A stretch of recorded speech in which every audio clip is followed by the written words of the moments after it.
आक्रमण में युवकर मृत्यु घटनास्थल में पुलिस तदंत आरंभ।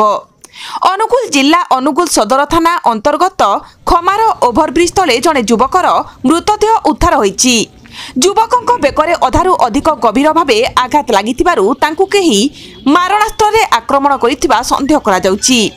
मिलिथिबा खबर अनुसार अनुगुल सदर थाना अंतर्गत खमार ग्राम निकट दे जाइथिबा 55 नंबर जातीय राजपथ ओभरब्रिज तले जड़े युवकर रक्ताक्त अवस्था आज दिन 2:30 बेले मृतदेह पड़िथिबा स्थानीय लोक माने देखिथिले।